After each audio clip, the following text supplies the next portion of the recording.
Ever wish you had someone to tell you the truth about what it takes to run a successful business and live a fulfilling life?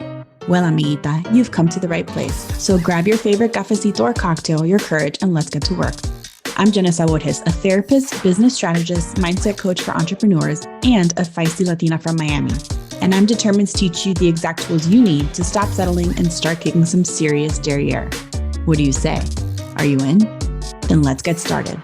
Welcome to Latinas Empowering Latinas podcast.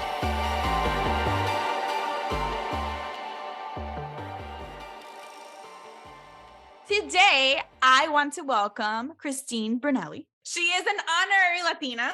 I told you guys that this podcast is for everybody. Everybody is welcome to hear it. Everybody's welcome to be on it. Everybody's welcome to learn from it. But I really wanted to provide a platform to help all Latinas grow.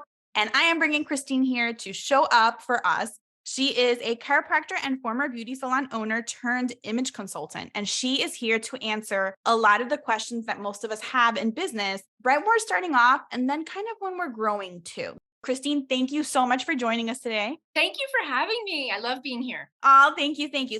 I know we don't share video on my podcast, but I want to paint this picture. Very beautiful complexion, long blonde hair, lots and lots of lashes for days, and a glow. And this is what Christine kind of teaches entrepreneurs how to show up on camera. And I know a lot of people are resistant. Christine, there's two tracks I have in mind, right? I have any kind of entrepreneur or person that wants to show up kind of visibly, but is hesitant or scared to because they either think they don't need to, they're not ready, they don't have the money to invest. Where does that fit in? And the reason I'm thinking too is because my head is always split, right? I'm an entrepreneur and I kind of say an out of the box one because I'm not a traditional clinician. And I know you can kind of share in my story here a little bit. Yeah. So I'm always going to kind of go back to, I know what therapists are thinking, clinicians are thinking, but I also know kind of like general entrepreneur thoughts. I'm going to ask you both. And there's so much wealth of information that you have to share that I'm just going to start asking you questions and you just share with us. Fire away. I'm ready. Okay. I'm a big fan, and I know you might disagree with this piece of it. I'm a big fan when I'm teaching clinicians how to start their practice. I am huge on having professional photos. I know you kind of probably push against this or push that. So I'm going to put social media aside for now. Okay. And I'm talking more like Psychology Today profile or a profile picture. I actually just saw a post the other day when people were asking like business cards, picture or no picture. And most people are like, no picture. I'm like, yes, you are your brand. So there's this mixed thing. So my whole thing, at least for presentation, right? A lot of this is presentation. Was it you that I heard say that we have 7 seconds to make an impression? Yes, actually it's going down. We're down to 3. Tell us about that. How many seconds? Because we all like the whole wholesome, you don't judge a book by its cover, but what's the reality, Christine? Reality is that's crap. Can I Okay, say so that? what is the reality? The reality is if you look at a dentist, let's go into dentistry, right? A lot of people have fear around dentistry. If that person has a photo where they're not smiling and they kind of have a stern face, what's your first impression? Your first impression is nope. Ew, I'm not going there. Yes, right? If you have someone that has a profile, by the way, I do think you need professional photos for your profile. You need your picture there because if they have any fear or any concerns, they're going to pass you by. They're going to look at photos. Think about that. You're at someone's mercy, right? You're in their services they provide. So this dentist, if you find a dentist and you have fear around dentistry, for example, and you have someone smiling and they look friendly and they look professional, then you're going to go read their bio. So I'm really big about that. When we're talking about social media, completely different. That's a different ballgame. Your profile matters. Your picture should be professional. It should communicate what you want the viewer to experience when they look at it. And so that first impression, I like to give an example. I can't do this here because we don't have any visuals, but I have a photo of my daughter when she was about 11 years old. I took them to audition for Disney and TV. Oh! And I did that on purpose. It had nothing to do with me wanting to create little movie stars. It had everything to do with, I wanted them to learn how to promote themselves and to accept rejection. Because there's a lot of rejection. They either get called in or they don't, and they get interviewed. They have to speak about themselves. Well, to do that, we had to have headshots done. And she had this one headshot that I show all of my clients. Tell me what you feel when you look at this picture. And here's this little 11-year-old with a little blonde bob, her chin over her shoulders, and her eyes looking out over like a tipped eyes peeking up over her eyebrows, like a almost sultry, but more attitude, right? Mhm. It's just attitude, and you get it in 3 seconds. When you look at this picture, you're like, whoa, look at her attitude. She never said a word. She has her collar popped, right? So the collar in the photo automatically gives you an impression. So we read a lot in 3 seconds, whether we want to believe it or not. We do. We size people up every day in 3 to 5 seconds or less. When you're walking through a shopping mall, you're deciding how educated they are, how wealthy and successful they are. You're deciding their sexuality, sexual preferences. You're making all kinds of decisions based on 5 seconds or less. So, yeah, your picture matters. I know that everybody likes to say, like, I don't judge, and it's very nice, but we keep it really real on this podcast, and Christine is keeping it real. So I'm going to say this out loud again.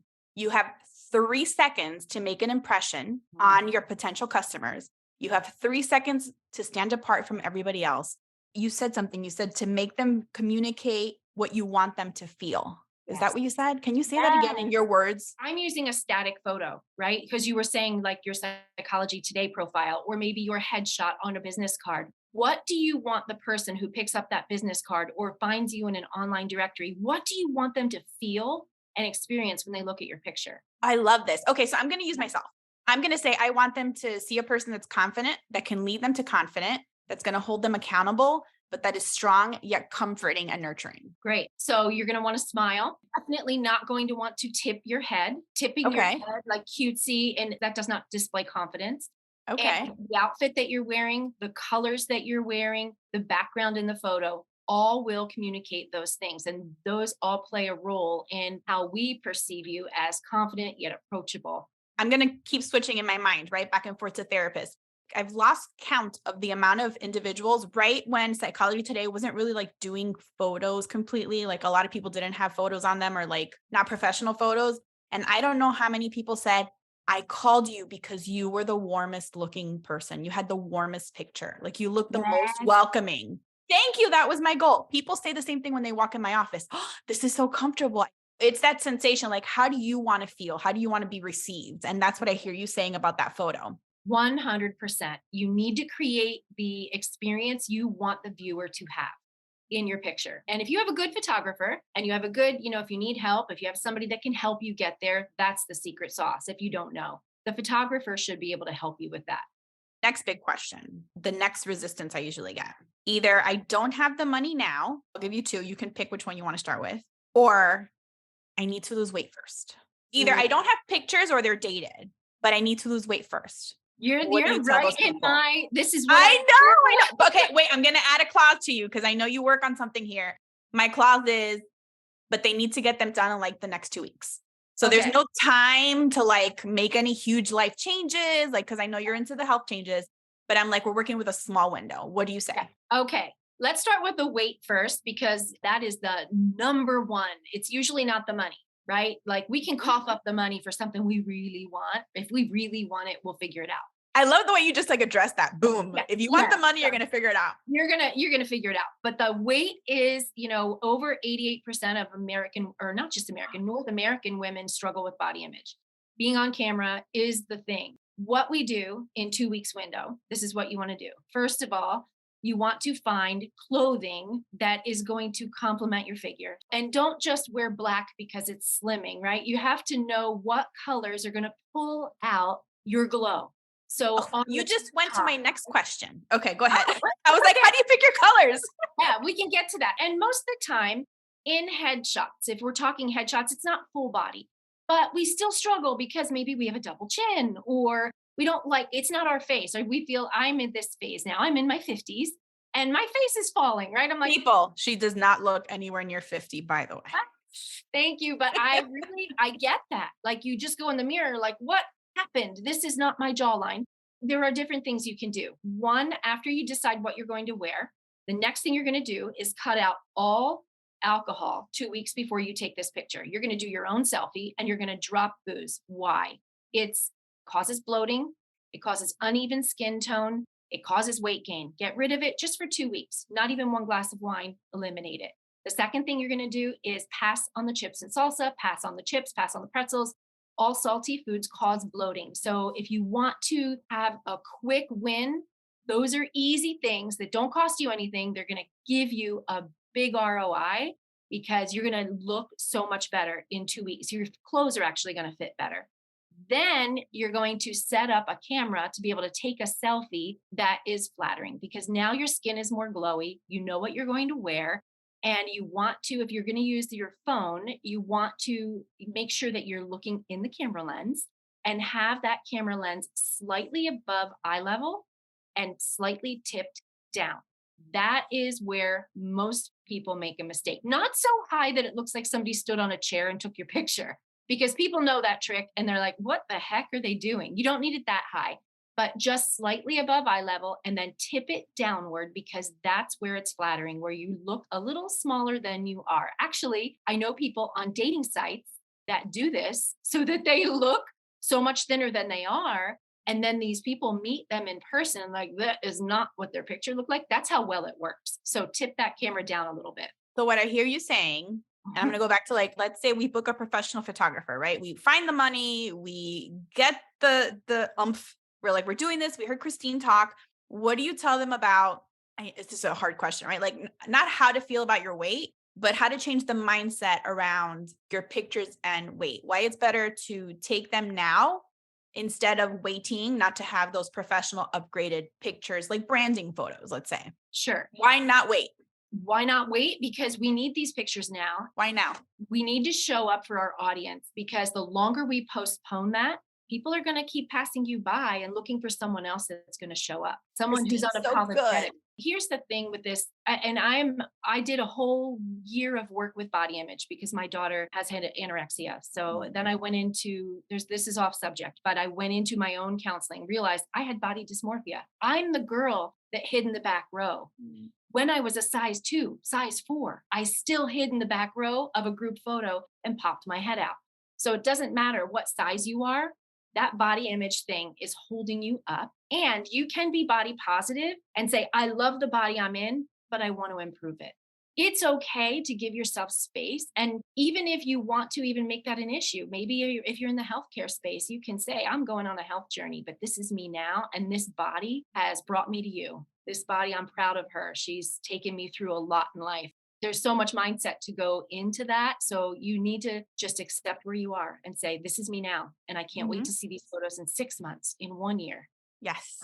I love that. And so I'm going to share a little bit without getting too detailed, Yeah. but I did something like this last year. I did some boudoir photography, but I did it for myself. It was my husband reaped the benefits, right, of the images, but it was really for me. I remember I was at my heaviest ever. And I remember kind of feeling like, you know what? I can wait, or I can show up for myself now. And you know what? If I do get to the weight that I want to be to take these pictures to begin with, then I'll come back and do it again. Yes. Yeah. But I'm going to do this now. And you know what? In a year, I'm going to be a year older. Right now, I'm what I am now. And I dared myself. I said, jump in front of the camera now. And then when you get to where you want to be, jump in front of it again. So who says that these pictures have to be the pictures you have forever? And I have something else to add to that. How many times have we seen pictures of ourselves 5 years ago when we thought we were so big? I wish I was as big as I was 5 years ago. Oh my God, Christine. Christine. Okay. So there's an image. So, oh my gosh, in my 20s, the first time ever I went to Puerto Rico, and I went to the rainforest, and I remember I was very brave and young then, probably braver than now, which is a little scary. And I walked right into like this lagoon looking thing. Everybody's taking pictures. I felt confident, but it was in a different space. It was more like mentally confident over body, but I looked probably the best I had ever looked in my life. And I remember laying down on this rock, putting my arm up and taking this picture, and like everybody got quiet. But I was just like, I was feeling the moment. I was very proud. It didn't look like inappropriate, but it was like, I showed up for myself. Yeah. And every time I see that photo, I don't even need to see the photo. When I think of that moment and that picture in my mind, it feels so good. Not because of the attention that I got, but how I felt at that moment. Yes. It's the energy that you bring to those moments. And I love that you brought that up, because you're right. It's the feeling that you're emoting at the time you're taking those images too. 100%. Yeah. Oh, Christine, so good. Okay. Talk to me about colors. How do people know? So favorite, I think everybody kind of leans into like their favorite color. Yeah. So color is what color looks good on that. Right. And that's what you want. There are a lot of people that use their brand photos for their pictures, right? Let's say yellow is the color on their website, the color they use on their social media branding, but they're blonde and blue like me. Yellow is not a good color for me. I should not be Mhm. showing up in yellow. Mhm. You can separate yourself from your branding. You don't have to be the same color, but there are some people in the entrepreneur space, for example, red is their color. I know one coach out there who is blonde and blue, just like me, Mhm. and she wears red and everything. Her website uses red. So you need to really understand first what looks good on you. And I'm going to tell you about that in a minute, but also understand a little bit of color theory. Because again, when we're talking about photos, color gives us certain feelings, right? So That's red is a right. I power. forgot about that. People Yeah. use that when they're choosing colors for their house, right? What Yes. feeling do you want to bring up? Interior, your therapy office, your whatever your living room is, like color matters. And it's the same thing when you're getting your pictures taken. For example, red is a confidence color, right? It's a power color. And it's also in the healthcare field, a pain color. So it depends on what Ah, your industry you're field. in. You're right. Oh Yep. my gosh, So Christine. color. Yeah, color I've never matters. thought of these things. Yes, and blue is a trust color, right? So blue is, you just have to think about all of the color theory. And then let's talk about what looks good on you. There are a couple things you can do. You naturally probably gravitate to what looks good on you. In fact, I saw you in a color and I think I sent you a message like, girl, you look amazing in this color. Yes. It's Instinctively. funny. And I love, so I'm going to, you know what, Christine, I'm going to use this time to like just tap into you. So I'm actually rebranding my photos. Mhm. I found a photographer I like. I kind of am in that space where I had a patient the other day say, this isn't you. And I'm like, oh, yes. He's like, when was this taken? I was like, all right, time for new photos. I'm retaking them. My branding color is usually like a blush. Like that's the color I favor. My favorite color is like purple fuchsia, but that doesn't mean that looks good on me. The colors I get complimented in constantly are yellow, which is Yep. the color you saw me in, red.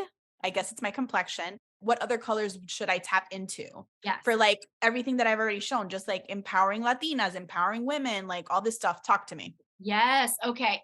Go back to grade school when you learned about primary colors. Mhm. We have to think about the color wheel. If you don't know what that is, go online and do a search for a color wheel because that'll help you understand what I'm about to say. But you have a warm skin tone. So we have warm, cool, and neutral. Very few Okay. people are neutral. Very few people are neutral. You're warm or cool. You're warm. And I don't want to say that all Latinas are warm, No, but a there's lot. different shades of us. It's My different. mom is super light. My dad is dark. I have a cousin who's super, super dark. I'm like Right. kind of in the middle. My But kids are very different. it's not the shade It's of the your skin, undertone, it's right? the undertone. So Yep. what you wanna do, there's a couple things you can do. One, look at the underside of your wrist. If your veins are more on the greenish side, you're warm. If they're on the bluish side, Ooh, you're I like that. Definitely yeah. warm. Yep. So and I'm all blue, right? It's So so funny. So we wouldn't wear the same colors. no, not at all. Not at all. I can't wear yellow. I love yellow. It makes me happy. But what I can do is accessorize with yellow or, something away from my face that's yellow. So I would say handbag, right? Or shoes or something fun like that. For you, just because you're warm, that doesn't mean that every warm color is going to look good on you. Of And course. your favorite, the pinkish purple, they don't go with warm at all. I know. I figured. You know? They don't. I love it, but when I put it Yeah. on me, it just jumps. Accessorize. You're Yep. again going to accessorize with those things. Or, you could wear it on the bottom of your body somewhere, That's so just funny. keep it away from your face because it's not going to pull out the best in your skin tone. The way to know which shade of yellow, which shade of mango, which shade of, you're in warm, for example, if you look at a color wheel, no blues at all, no pinks, Okay. no purples. There are warmer shades of blue. Royal Okay. blue is a cool color, right? Cornflower blue is more warm. So you can play with blue, but you're probably Okay. not going to like it as much as yellow. You're going to look Of course. amazing. So the way you play at home without somebody like me coming in is you put colors up. Maybe you don't have all these colors of clothing. Maybe it's in a pillowcase. Maybe it's in a pillow on your couch, but take that pillow, take that pillowcase, take that sweater, go in front of the mirror, put it right under your chin. And if you are looking at your face first, and you're like right there looking at your eyes, you're probably in a color that's good for you. If you go back and forth and you're like, and you kind of shimmy left and right and you go, I'm not sure, don't wear it. It's taking your eye away from yourself. So a good color for you Funny. is going to bring you to go right to your eyes and go, yes, you'll know right away. Now I'm thinking like culturally, I want to say, or like geographically. So I'm a Miami girl Yep. originally. I remember when I was younger, like we were white jeans. We don't care what time of the year is. We were white all the time. I don't know if it's like a cleansing thing. And then I went to New York. Now I live in black. It's just feels more classic. My husband, when I wear color, he's like, "Oh, is that new?" Because it's all black.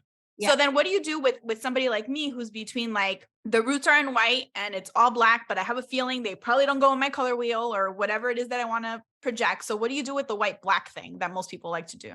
Yes. So black and white are really tricky. White actually looks great on cool skin tones. Cream, if we were talking about the top, you would Okay. do better with cream and off white, ecru, Yep. things like that.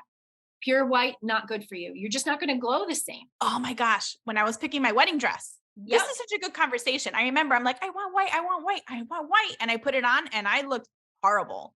And then somebody said, try this dress. I'm like, but it's not white. They're like, just try it. It was gorgeous. It's like my dress is off white, Mm-hmm. like a creamy. Oh my gosh, this is so Yes. good. For black and white. I love black and white. I could look at me. I'm in it right now. I'm a black and white girl. Cool can wear black and white really well. Okay. Warms, you have to play with it. So the whole thing about Is the that me? Just play with everything. Play with the yeah, blue, play with the black, play with the just white. play. And by the way, I want to say these are to help you look your best. There's no hard and fast rule. If you want to wear white in the winter, wear white in the winter. But if Mhm. you're getting headshots and professional branding photos, follow the guidelines. You want to put your best foot forward.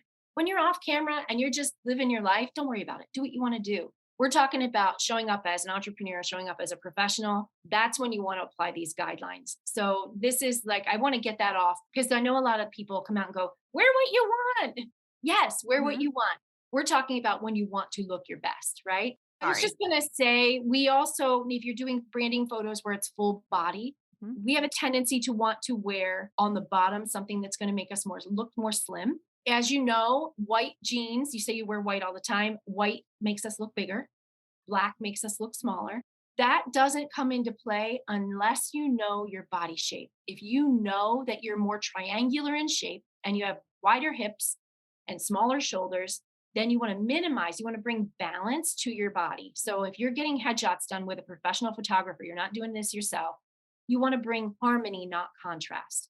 So we want to bring balance to the eyes so that the top and bottom are balanced. And if you wear white on the bottom and you have larger hips than you do shoulders and a color up top, you're off balance. So if you want to bring harmony, you want to dress for your body type. Wider hips should wear a darker color on the bottom. Look at you. That's We're going to great. like color wheels and body Yeah. figure and body shapes. Okay, so I'm going to jump into my next question. So there's this rule I've always heard of like not neutral colors, but be neutral in what you're going to wear. So your like pictures last. Like they go through different generations or decades or whatever, like different styles. Like pick a style that's classic almost. Let's say you're an entrepreneur who's doing a branding, lifestyle branding, right? I'll use my example again, but you're getting pictures that you know are going to be for now and you know you're going to take more pictures later. Like how do you decide when to like get sassy and funky and like we like things that you normally wouldn't wear but are fun versus like very classic? Okay. Great question. I would do the headshot that you're going to use on a business card or an online directory, let's say Psychology Today Okay. or LinkedIn. I would keep that classic. The Okay. rest of them, have fun. Oh, Show your I love that. I personality. love how you get to like have both. I Yeah, wouldn't even do think of both. that. Yeah, so if you're Do gonna both. show your personality with all your color and let's say, there's sometimes like let's just say it's an autumn photo shoot and you're playing around kicking the leaves, right? You're in Yep. a park somewhere. Wear your colors and have fun and let your personality come through and then keep the classic for that headshot can run for years, right? You can Yes. hold it for a couple years if But you just want not 7, according to my client, not 7 years. So that's what I would suggest. I would suggest if you know you're going to do a new photo shoot, have fun with your full body shots, your personality shots, and keep the headshot classic. And I'm going to challenge everybody listening to say, make that. I'm going to kind of join Christine and marry a different concept. Do your headshots, right? Have some classic pictures, but I'm going to challenge everybody who's just planning on having a classic picture, throw in some fun lifestyle photos too. Like that's what makes us approachable. Like you can be professional, but you can also have a human side. That's part of what makes it really difficult as clinicians. Talk to me a little bit about the work that you've done with other types of clinicians where it's like they feel so rigid. I was there. Yes, because And we're they're taught. scared to show up because we're Yep. not supposed to be like no pictures and no family. And it's not about you, it's about the patient. But how do we show the patient that we are human and not perfect and that we're warm enough to come to us because we're not robotic cold creatures? Well, you just said it. So if you can, first of all, smile. That is the number one thing that a lot of clinicians and physicians get wrong. They just take Mhm. this very serious, stoic headshot that looks like, I have all this education behind me and this is why you can trust me. Well, Yes. no, It feels well, so heavy. yes, it's not. It should be more like she's human. I really want to get to know her more.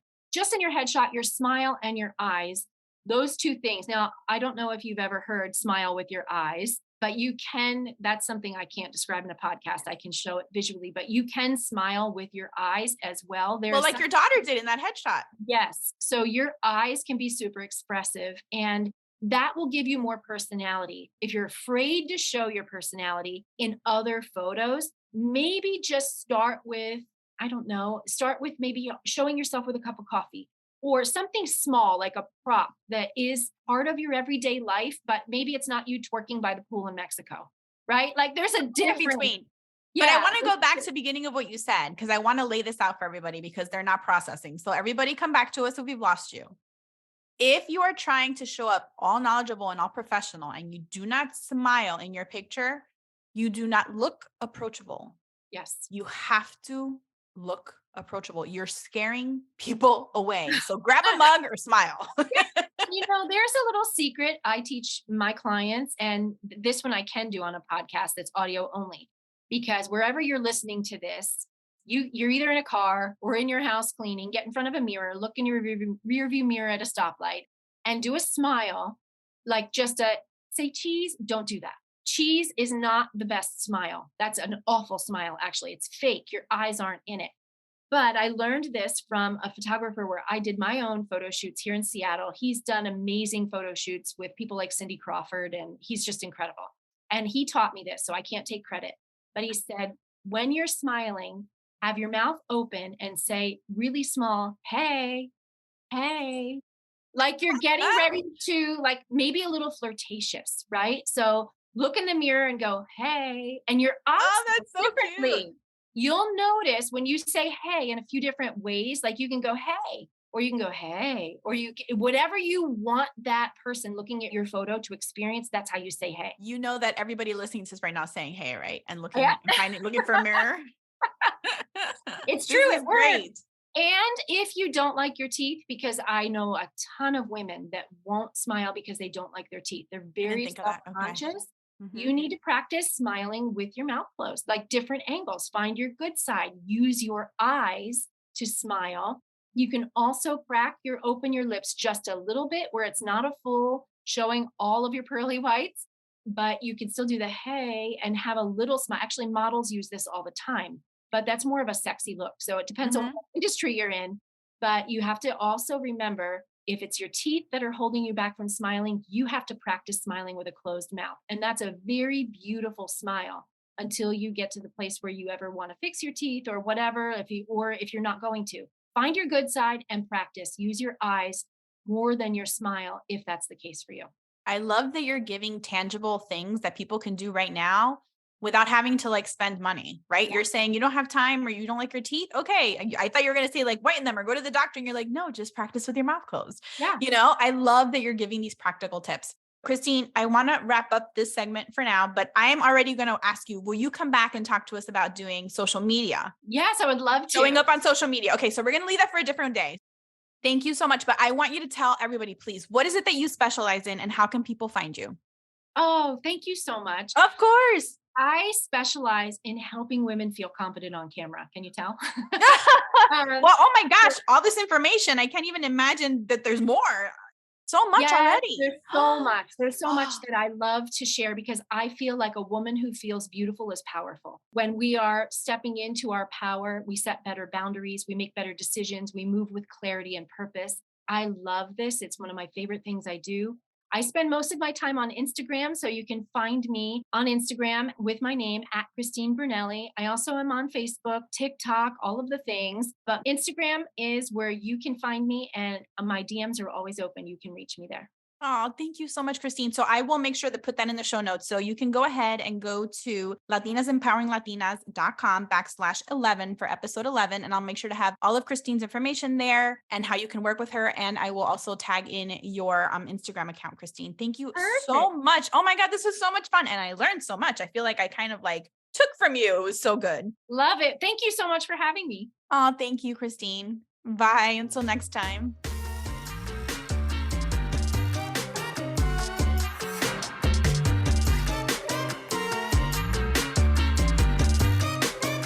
Thank you so much for joining me today. I am so excited you tuned in. The best way to find out the second a new episode is released and receive all the valuable tools and actionable steps I share is to subscribe to the podcast, so make sure you do that. Sending you so much love until next time. Bye.